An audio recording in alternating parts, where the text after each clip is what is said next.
Welcome back students. मैं आज फिर आप सभी के सामने O2 एंड डिजिटल एजुकेशन के थ्रू आज मैं आप लोगों को class 9th chapter 2 of economics people as resource कराने वाला हूं। इसमें देखेंगे how the we reserve the people as a resource. हम लोगों को कैसे एज अ रिसोर्स देखते हैं। लेट्स स्टार्ट करते हैं अपने chapter people as resource. Chapter name was people as resource. क्या है? पीपल एज रिसोर्स, जो कि हमारा चैप्टर 2 है। किसका? इकोनॉमिक्स का। ठीक है, चैप्टर 2 ऑफ इकोनॉमिक्स। छोटा सा चैप्टर है, इंटरेस्टिंग चैप्टर है। अगर आप लोग इसे पढ़ेंगे, एंजॉय करके समझेंगे चीजों को, तो बहुत ही ज्यादा मजा आने वाला है इस चैप्टर में। और ऐसा नहीं है कि ये बिल्कुल न्यू है, ये आप लोग के लिए बहुत इजी है और आप लोग इसे वेल अवेयर है। बट यहाँ पे क्या है, जो वर्ड्स के साथ खेला जाएगा आपके साथ एनसीईआरटी के द्वारा, वहां कहीं ना कहीं आपको प्रॉब्लम्स फेस करनी पड़ सकती है। तो chapter name is people as resource. First point क्या है? People as resource. People as resource is a way of referring a country workforce in terms their existing skills and abilities। देखिए, people as resource, resource का मतलब होता है कि वो चीजें जो हमारे यूज की हो। ठीक है, कुछ भी सिंपल डेफिनेशन, कुछ भी चीजें जो हमारे यूज में आ सके। जैसे पेट्रोलियम रिसोर्स है हमारे लिए। ठीक है, कोई भी मशीनरी है, रिसोर्स है। तो क्यों ना क्यों पीपल, जब ये सारी चीजें रिसोर्स है, किसके द्वारा बनाई गई हैं? ह्यूमंस के द्वारा। तो ह्यूमन ऑल्सो या पीपल एज अ रिसोर्स का वर्क करते हैं। तो जो लोग हैं, जो कंट्री है जिसमें वर्क फोर्स होती है, एग्जिस्टिंग स्किल्स है, एबिलिटीज है, तो हम उसे कहते हैं पीपल एज अ रिसोर्स। जिसके अंदर एबिलिटी है, स्किल्स है, हम उसे कहते हैं they were known as a people as resource. Human beings perform many activities which can be grouped into economic and non-economic। जो लोगों के द्वारा एक्टिविटीज की जाती हैं, हम उन्हें किस तरह से देखते हैं? Economic activities as well as non economic activities. Economic activities जिससे हमें इकोनॉमिक बेनिफिट मिले, और नॉन इकोनॉमिक एक्टिविटीज वो एक्टिविटीज जिनसे हमें इकोनॉमिक बेनिफिट ना देखने को मिले। What are economic activities? क्या कौन कौन सी हैं? Economic activities refer those activities man and woman which are undertaken for monetary gain to satisfy his her needs।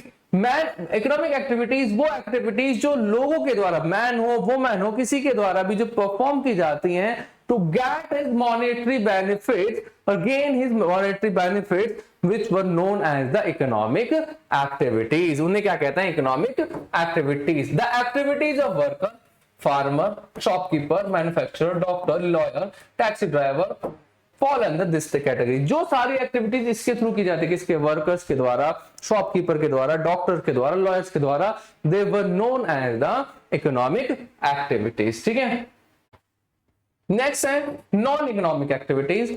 Non economic activities are the one that are undertaken for any monetary gain. वो economic activity जिससे कोई भी monetary gain नहीं मिलता, जिससे हमें economic benefit देखने को नहीं मिलते हैं, उन्हें हम क्या कहते हैं? Non economic activities. Those are also called unpaid activity। Example, puja in home, housekeeping, helping the poor.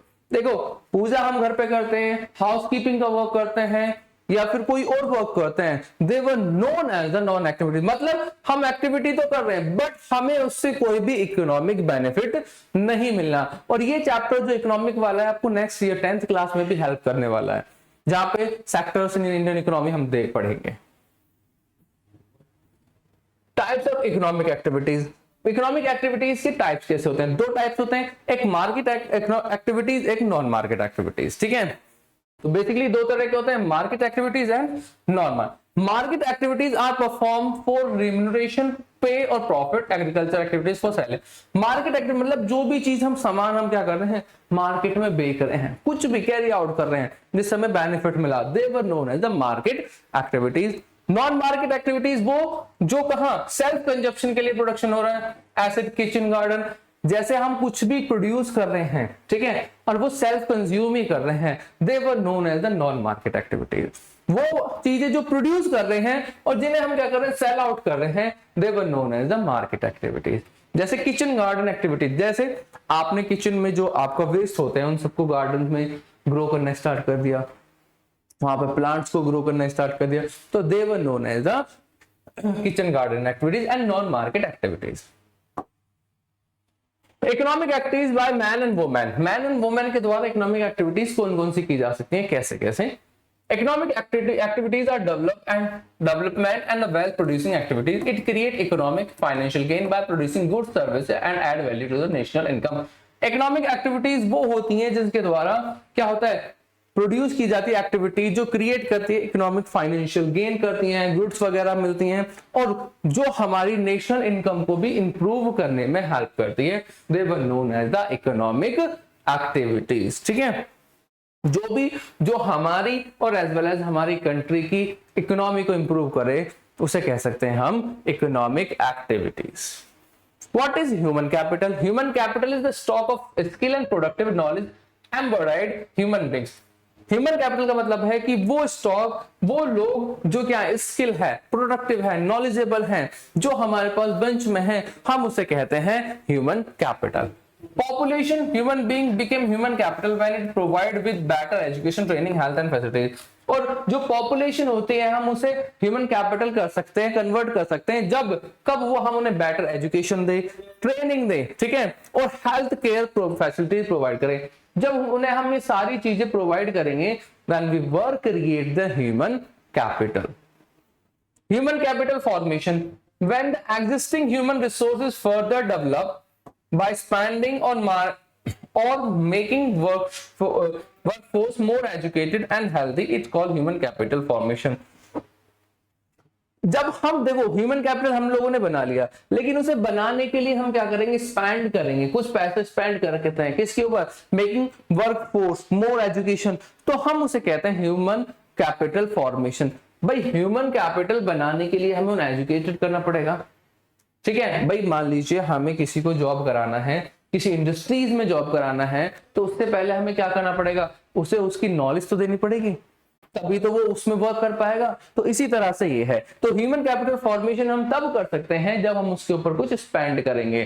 ठीक है, और उसमें क्या है, एजुकेशन के ऊपर स्पेंड करेंगे, स्किल के लिए, एबिलिटी के ऊपर. तो that is known as the human capital formation.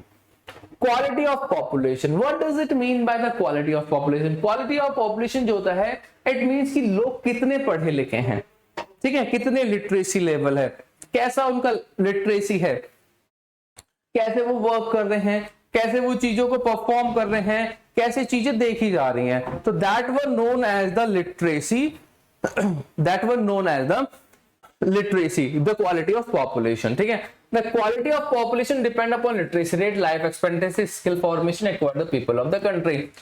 जो क्वालिटी ऑफ पॉपुलेशन क्या है, कितनी उनकी एजुकेशन है, लिटरेसी रेट है, लाइफ एक्सपेक्टेंसी कितनी है लोगों की, मतलब जो बर्थ रेट, डेथ रेट कितना है, और स्किल फॉर्मेशन कितनी हो रही है, तो हम उसे कह सकते हैं क्वालिटी ऑफ फॉर्मेशन.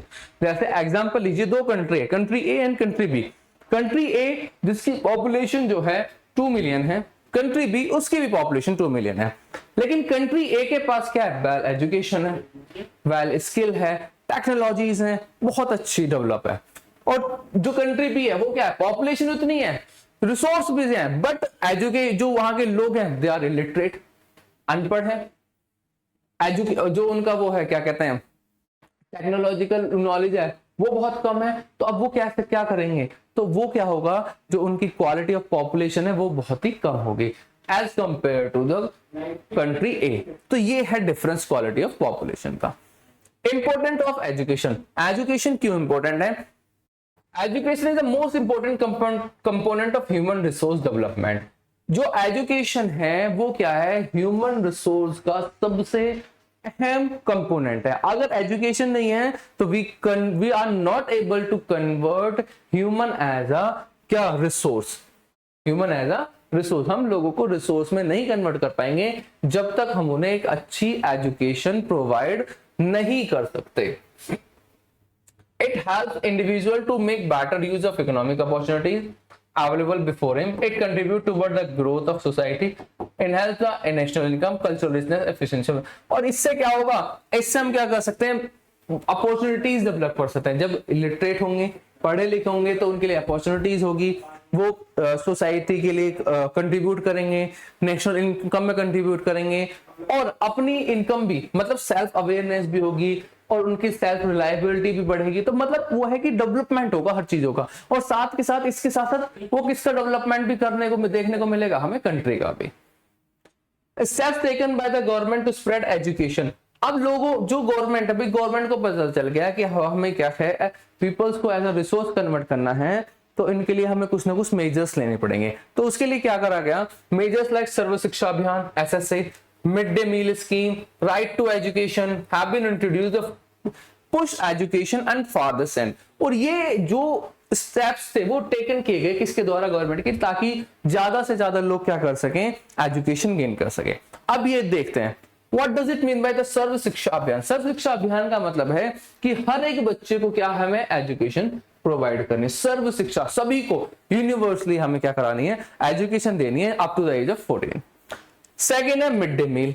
अब मिड डे मील क्या, मिड डे मील क्यों बना करा गया, क्योंकि जो आपके रूरल एरियाज हो या अर्बन एरियाज हो, जो गवर्नमेंट स्कूल्स हैं वहां पे मिड डे मील्स प्रोवाइड किए जाते हैं बच्चों को, they are not able to afford the food या प्रॉपर न्यूट्रिशन, उन्हें प्रॉपर न्यूट्रिशन वगैरह नहीं मिलता, और जब न्यूट्रिशन नहीं मिलेगा उन्हें प्रॉपर, तो उनकी जो है ग्रोथ है वो अच्छी नहीं होगी। तो इसलिए मिड डे मील को भी चलाया गया, वो भी गवर्नमेंट के द्वारा। राइट टू एजुकेशन, राइट दिए गए किसके, एजुकेशन के, लोगों को पढ़ने के, भाई ठीक है आप एजुकेशन करनी है, आपको एजुकेशन गेन करनी है, और कंपलसरी कर दी गई। Have been introduced push education further, और भी ज्यादा हम क्या कर रहे हैं कि एजुकेशन की तरफ बढ़ रहे हैं, कि और ज्यादा लोग क्या करें, एजुकेशन की तरफ मूव करें, एजुकेशन गेन करें, ताकि वो क्या कर सकें, अपना ग्रोथ कर सके, डेवलप कर सकें।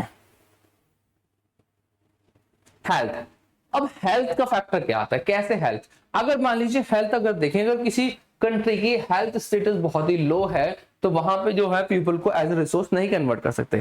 क्यों नहीं कर सकते, मान लीजिए कोई व्यक्ति है, उसे क्या है, एलर्जी है, तो धूल वगैरह से, तो माइंस में वर्क नहीं करेगा। किसी को हेल्थ का स्टेटस बहुत ही डाउन है किसी कंट्री का, तो वहां का जो पीपल एज रिसोर्स है वो क्या हो जाएगी, बहुत कम हो जाएगी, डिपेंडेंसी रह जाएगी दूसरे कंट्रीज के ऊपर। तो देखते हैं आगे, the health of a person helps him to realise his potential and the ability to fight illness.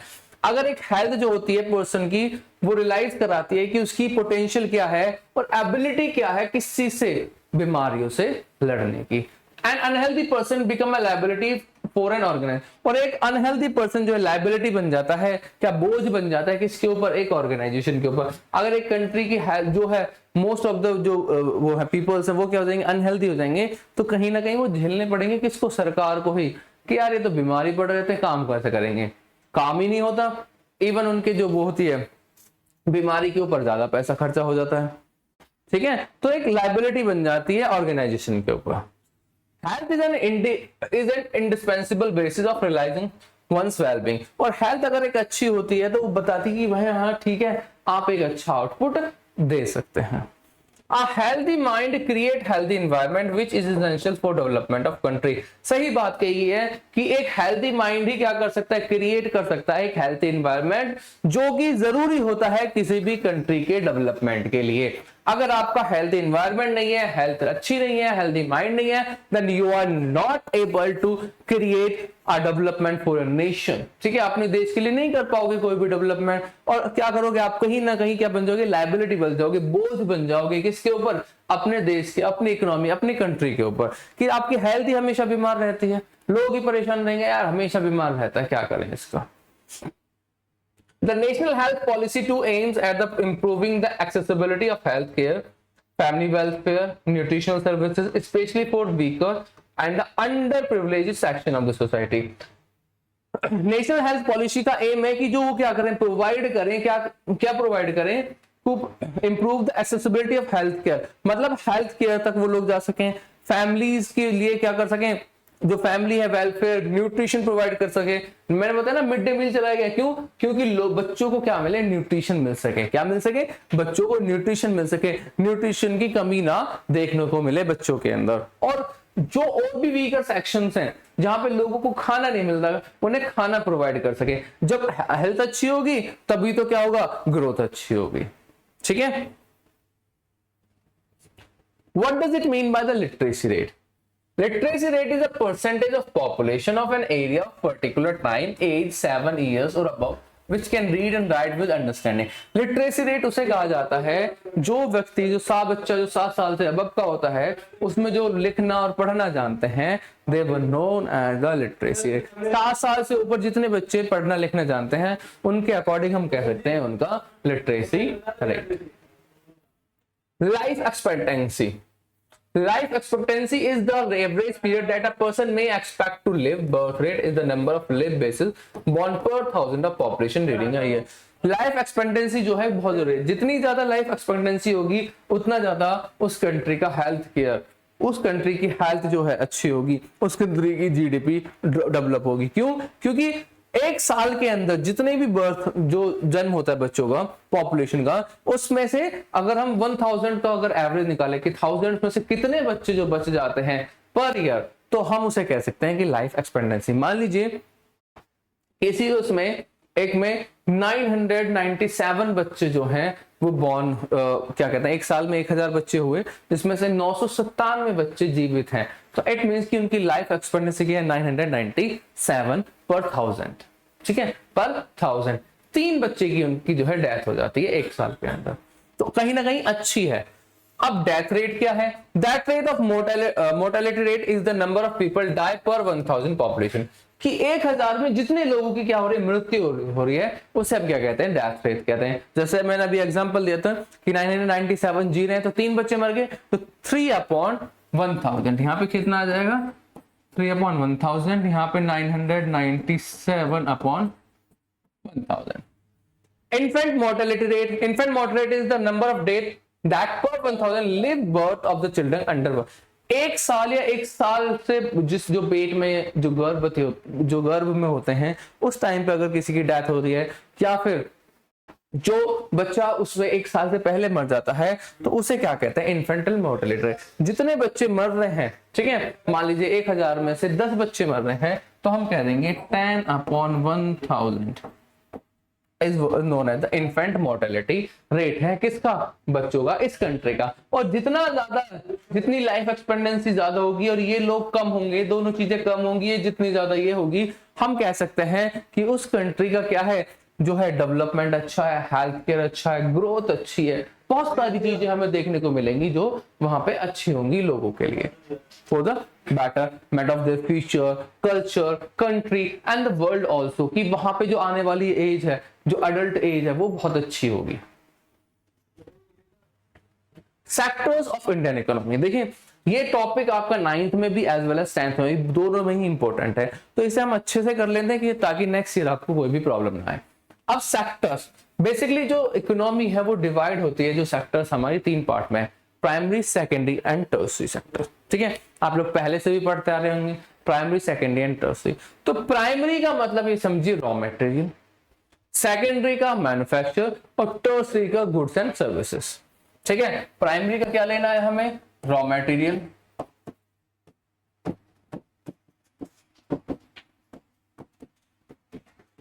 ठीक है, सेकेंडरी क्या लेना है, मैन्युफैक्चरिंग,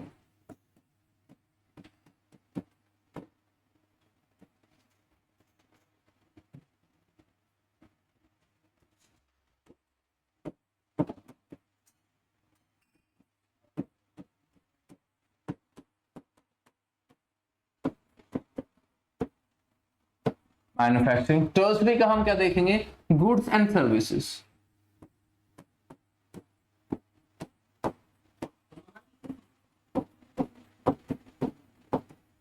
ठीक है, गुड्स एंड सर्विसेज जो प्रोवाइड किए जाते हैं. तीनों को इस तरह से समझे. प्राइमरी में रॉ मटेरियल को जो भी कुछ आओ, सेकेंडरी में मैन्युफैक्चरिंग होगी, थर्ड में गुड्स एंड सर्विसेज दी जाएंगी. अब इन्हें देखते हैं. रॉ मटेरियल, जैसे आपने क्या करा, धान की खेती करी, ठीक है, गेहूं उगाए, धान की खेती, कुछ भी हो रहा है, माइनिंग कर रहे हो, they were come under the primary and the raw material. अब उन चीजों से हम क्या कर रहे हैं, गुड्स बना रहे हैं, जैसे बिस्किट बना रहे हैं, पोहा बना रहे हैं, ठीक है, आयरन ओर से हमने आयरन के प्लस क्यूब बना रहे हैं, तो they were known as the manufacturing. अब वो बनने के बाद जो यहां से यहां तक सामान लेके आए, ट्रांसपोर्टेशन सर्विस प्रोवाइड की गई. यहां से यहां लेके आएंगे टर्सरी सेक्टर के ऊपर, उसे क्या करने के लिए, सेल आउट करने के लिए स्टोर्स में, जैसे क्रोमा हो गया, बिग बाजार हो गया, ठीक है, अलग अलग शॉपकीपर्स जो आपके वहां आसपास मिल जाती हैं, तो वहां पे वो जो यहां से यहां तक जो सामान लेके आ रहा है वो भी क्या प्रोवाइड कर रहे हैं, सर्विस। और जो सामान वो बेच रहे हैं वो भी क्या है, एक तरह की सर्विसेज है। तो they comes under the tertiary sector. ठीक है, जैसे इधर देख सकते हो एग्रीकल्चर हो गया, फिशिंग होगा, डेयरी होगा, फॉरेस्ट्री, ये सब क्या है प्राइमरी में। सारा मैन्युफैक्चरिंग का काम किस में होगा, इसमें होगा। और सर्विस जो प्रोवाइड की जाएंगी आपको यहाँ पे, जैसे बैंकिंग हो गया, हॉस्पिटल्स हो गए, स्कूल्स हो गए, रोड्स हो गए, मॉल्स हो गए, ये सब किस में आएंगे, आपके सर्विस सेक्टर्स में। ज्यादा जीडीपी किसके ऊपर डिपेंड है, टर्सरी सेक्टर के ऊपर। पॉपुलेशन ज्यादा प्राइमरी के ऊपर, और सेकेंडरी तो अपना भैया बीच में चल रहा है दोनों के। अब देख लेते हैं अच्छे से। Primary, it include those activities which are directly related to the extraction of natural resources, for example agriculture, forestry, animal husbandry, fishing, poultry farming and जो भी हम नेचुरल रिसोर्सेज को एक्सट्रैक्ट करने का जो काम कर रहे हैं, they were known as the primary sector या प्राइमरी एक्टिविटी। प्राइमरी सेक्टर उसे कहते हैं जहां पे हम क्या करते हैं, क्या जो नेचुरल रिसोर्सेज को हम एक्सट्रैक्ट करने का काम कर रहे हैं। Second, it includes those activities which extract raw material from primary sector and modify them into other useful products. For example, sugar from sugarcane, steel from the raw iron. ये क्या कर रहे हैं, जो रॉ मेटेरियल एक्सट्रैक्ट करा primary sector ने, उसको modify करके हम क्या कर रहे हैं, एक फाइनल गुड में प्रोड्यूस कर रहे हैं। जैसे सुगर केन किसने ग्रो करा, प्राइमरी सेक्टर से रॉ मेटेरियल आया सुगर केन, और वहां से शुगर बनाई, चीनी बनाई, वो सेकेंडरी में हो रहा है। आयरन ओर से आयरन एक्सट्रैक्ट करा प्राइमरी में, और लेके किसका है, सेकेंडरी में, वहां पे उसको फाइनल गुड में बनाया। आयरन के पिलर बना लो या कुछ भी ऐसी चीजें बना लो आयरन से रिलेटेड, तो वो क्या आ जाएगा आपका secondary sectors. Tertiary sector, it is also called service sector as it provide the service to the above two sector and help them to flourish। देखो दोनों सेक्टर्स को सर्विस जो प्रोवाइड कर रहा है, चाहे किसी भी ट्रांसपोर्टेशन की हो, ठीक है, वहां पे लेबर प्रोवाइड, कुछ भी जो सर्विसेज प्रोवाइड हो रही है फर्स्ट और सेकंड सेक्टर को, that was provided by the tertiary sector. कि इनके द्वारा बनाया गया यहां तक पहुंचाना, और इनके द्वारा बनाया गया लोगों तक पहुंचाना, जो सर्विस है वो किसके द्वारा हो रही है, that was also done by the tertiary sector। ठीक है, example banking, transportation, communication etcetera. Banking का भी होगा, ट्रांसपोर्टेशन भी होगा, कम्युनिकेशन भी, ये सारे जो काम होते हैं वो हमारे किस में आते हैं, टर्सरी सेक्टर में आते हैं। तो ये अच्छे से देख लो, प्राइमरी, सेकेंडरी, टर्सरी सेक्टर जो इंडियन इकोनॉमी में हमें देखने को मिलते हैं। और ये बहुत ही इंपॉर्टेंट टॉपिक है, नेक्स्ट ईयर भी आपको इसमें से मिलेगा। 3 मार्क का, 5 मार्क का क्वेश्चन सीधे बोर्ड में मिलते हैं, इवन आपके एफएस वगैरह में 9th में भी क्वेश्चंस मिलेंगे इसमें से। बहुत ही इंपॉर्टेंट चैप्टर है, टॉपिक है। अब बात आती है unemployment. What does it mean by the unemployment? Unemployment का मतलब होता है कि कोई व्यक्ति जिसकी जो इच्छा हो काम करने की, एलिजिबल हो, बट उसे वो वर्क ना मिले उसके अकॉर्डिंग। ठीक है भाई, जो इसकी एलिजिबिलिटी है किसकी, एक इंजीनियर की, और वो एक मिस्त्री का काम करे, it doesn't mean that he was employed. Employed नहीं, एम्प्लॉयमेंट नहीं है उसको, वो अनएम्प्लॉयड है। क्यों है? क्यों? क्योंकि जो उसकी क्वालिफिकेशन है उसके अकॉर्डिंग उसे एम्प्लॉयमेंट नहीं मिलता। Unemployment is said to be exist when people who are willing to work at the prevailing wages rate cannot find job। जो व्यक्ति अपना वर्क करने के लिए तैयार है, जो उसे वेजेस मिल रहे हैं उनके अकॉर्डिंग, लेकिन फिर भी उसे वर्क ना मिले, तो हम कह सकते हैं the person is unemployment. When we talk unemployment, people refers to those age group of 15 to 59। और जब हम अनएम्प्लॉयमेंट की बात कर रहे हैं तो वो एज ग्रुप क्या है, 15 to 59 है। ऐसा नहीं है कि उससे अब है उससे बिलो है, क्योंकि 14 तक तो हमने क्या कर दिया था, कंपलसरी कर दी थी एजुकेशन, और 14 के बाद जितना भी होगा वो क्या होगा, कम होता चला जाएगा। ठीक है, तो यहाँ पे क्या है कि जो अनएम्प्लॉयड पर्सन है 15 से 59 का जो एज ग्रुप है उसके बीच का ही हम लोगों को लेते हैं। Children below 15 years of age and people over 60 are not considered while counting the numbers of unemployed। और जब मैंने अभी बताया कि जो हम काउंट करते हैं कि who was employed और unemployed, तो उसमें हम 15 से अब बिलो और 60 से अब हम नहीं देखते कि they were employed और unemployed है। ठीक है, हम सिर्फ किससे कहां से कहां तक देखेंगे, 15 to 59 तक। ठीक है, ये एज ग्रुप हमारा रहेगा, इससे ज्यादा नहीं देखा जाता। टाइप्स ऑफ अनएम्प्लॉयमेंट, अब देखते हैं कि किस तरह के अनएम्प्लॉयमेंट हमें देखने को मिलते हैं यहां पे। पहला है seasonal unemployment. Seasonal employment, It occurs when people fail to get work during some month of the year, that is during season of farm labor usually face this kind of problem. देखो season word समझो, season आया किसा, बारिश का मौसम आया, सर्दियों का मौसम आया, गर्मियों का, तो उसी तरह से अनएम्प्लॉयमेंट में भी सीजन आते हैं। कैसे वो देखते हैं। एग्जाम्पल लीजिए, जब धान की कटाई होती है तो हम क्या करते हैं कि हम लोग बाहर से लेबर को बुलाते हैं और उनसे वर्क कराते हैं। धान की कटाई होगी, उसके बाद एक सीजन आया, 1 महीने की धान में कटाई पूरे एरिया में खत्म होगी, उसके बाद अब वो क्या है, उन्हें कोई वर्क ही नहीं है। Now it is known as the seasonal employment, कि मतलब एक ही सीजन के लिए उन्हें क्या मिल रहा है, वर्क मिल रहा है, उसके बाद वो क्या है, फ्री है। They were known as the seasonal unemployment. ठीक है, कि धान लगाई गई तब वर्क मिला, धान की कटाई हुई तब वर्क मिला, गेहूं की बुआई हुई तब वर्क मिला, गेहूं की कटाई हुई तब वर्क मिला, तो they were known as the seasonal employment. कि एक सीजन आया, एक सीजन पर इतनी डिमांड बढ़ जाती है बहुत ज्यादा, और जैसी सीजन ऑफ हुआ डिमांड खत्म, लोग अपने घर बैठे रहते हैं, कुछ और जॉब देखते हैं, वर्क देखते हैं, तो it is known as the seasonal unemployment. Next, disguised unemployment. It refers to situation when where in a number of workers in a job in more than actual required to do job। एक ऐसी जगह जहां पे हमें requirement है 10 लोगों की और वहां पे वर्क कर रहे हैं 20 लोग, it is known as the disguise unemployment. तो ये बहुत थोड़ा सा कॉम्प्लिकेटेड हो जाता है बच्चों के लिए कि डिसगाइज अनएम्प्लॉयमेंट को समझना कि क्या है एक्चुअल में। अब देखिए, मान लीजिए ये एक फील्ड है, ठीक है, इस फील्ड में जितना प्रोडक्शन करोगे रहेगा, आउटपुट भी रहेगा जो आना है हमारा। मान लीजिए आउटपुट हमारा इसका वो 100 टन था, ठीक है, और यहां पे जो वर्कर लगाए गए वो वर्कर थे 20, ठीक है, वर्कर कितने थे, 20 थे। अब इस 20 वर्कर में क्या थे, 10 तो फैमिली मेंबर्स थे और 10 बाहर के लोग लगा लिए गए। अब जो 10 फैमिली मेंबर्स हैं, अगर वो चाहे तो वो 10 में से सिर्फ एक फैमिली मेंबर रहे के कितने बंदों के ऊपर, 10 के ऊपर, तब भी तो इसका आउटपुट सेम ही रहेगा। तो वो जो बाकी बच्चे, बाकी जो 9 हैं वो क्या है, they were are disguise unemployed. की जरूरत हमें कितने लोगों की है, सिर्फ एक की है, और इसमें एंगेज कितने हो रहे हैं, 10 हो रहे हैं, 9 क्या है, एक्स्ट्रा है, 9 क्या है, एक्स्ट्रा है।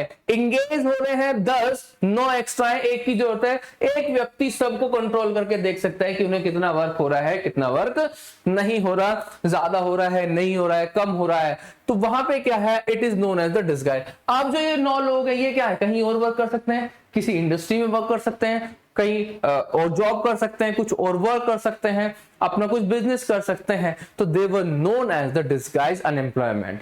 कि जो क्या है, जरूरत कम है लेकिन उसमें लोग क्या है, ज्यादा लगे हुए हैं। आउटपुट उतना ही रहना है, चाहे एक व्यक्ति वर्क कराए या 10 लोग काम कराए उसमें, कराएं उस पे, तो आउटपुट हमारा उतना ही रहेगा। 100 टन है तो 100 ही रहेगा, 50 है तो 50 रहेगा, वो कम बढ़ती नहीं होगा, बट उसमें क्या लोग ज्यादा लग रहे हैं, तो it is known as the disguise unemployment. The actual number of workers is disguised unemployed. This is also can be seen in agriculture workforce where more than required number says 8 people of a family members is involved in the work that could be done by the 3 people।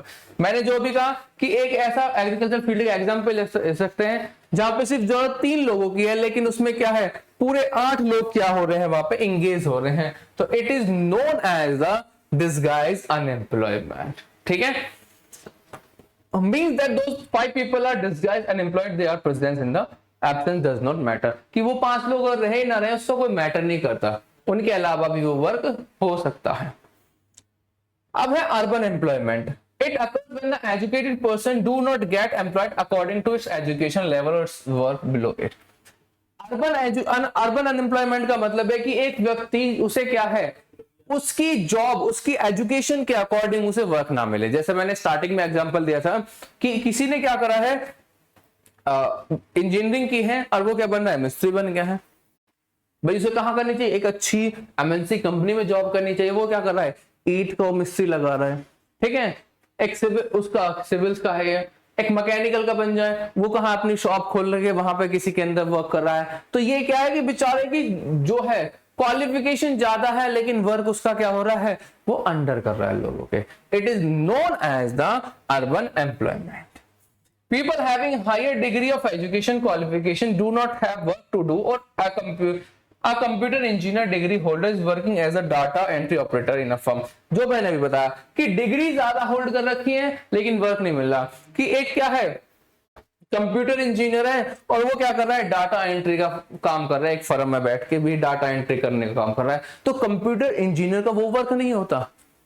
Computer engineer का work तो क्या होता है, अपने computer जो उसमें computers में coding वगैरह करना, लेकिन यहाँ पे हमें क्या देखने को मिल रहा है, वो बेचारा क्या कर रहा है, डाटा में एंट्री कर रहा मिल रहा है। That is known as the urban unemployment. Last है हमारा इंपैक्ट ऑफ अनएम्प्लॉयमेंट। अब इंपैक्ट क्या पढ़ते हैं अनएम्प्लॉयमेंट की, लास्ट टॉपिक है इस चैप्टर का, तो इसे स्टार्ट करते हैं। Unemployment leads to wastage of man power resource. Unemployment से क्या होगा, वेस्टेज होगी किसकी, मैन पावर रिसोर्स की। सिंपल सी बात है, अनएम्प्लॉयड है, वेस्टेज हो रही है मैन पावर की, कुछ काम नहीं करेगा, निठल्ला बैठा है, थाली बैठा है, कुछ ना कुछ अनएम्प्लॉयमेंट होगा। People who are assets of the economy turn into liability। जो एसेट्स हैं वो टर्न हो जाएंगे लाइबिलिटी के, वो बोझ बन जाएंगे, जो कहीं ना कहीं हमारी इकोनॉमी को हेल्प करते ग्रो करने में, अब वो क्या कर रहे हैं, बोझ बन रहे हैं हमारे। हमें उन्हें खाना पीना देना पड़ रहा है, हमें उन्हें क्या देनी पड़ रही है, पेंशन देनी पड़ रही है, हमें उन्हें क्या खाना देना पड़ रहा है, वो खाना खा रहे हैं, राशन ले रहे हैं। तो कहीं ना कहीं जो इकोनॉमी वो क्या हो रही है, डिक्रीज हो रही है, डिप्रेस हो रही है। There is a feeling of hopelessness and despair among the youth. और लोगों के अंदर, यूथ के अंदर क्या होगा, होपलेस आ जाएगी, अरे नहीं यार कितना ही पढ़ लो, कुछ भी कर लो, नहीं लगनी जॉब। जो प्रेजेंट डे में कंडीशन मिल रही है कि भाई कितनी मेहनत कर लो, कितना ही कुछ कर लो, गवर्नमेंट जॉब नहीं मिलनी। क्यों, धांधलेबाजी हो रही है या कुछ और कंडीशंस आ रही हैं, ठीक है, पेपर नहीं हो रहे, लंबे समय तक चल रही हैं भर्तियां, ठीक है, लोग पैसे दे दे के काम करा रहे हैं। तो ये क्या हो रही है, होपलेसनेस है, लोग बच्चे फॉर्म ही नहीं भरते फिर कि यार होना ही नहीं है हमारा, कितनी मेहनत कर लो हमारा तो कुछ होगा ही नहीं। तो ये क्या है, होपलेस, मतलब लोगों के अंदर आशा ही नहीं जग रही बच्चों के अंदर।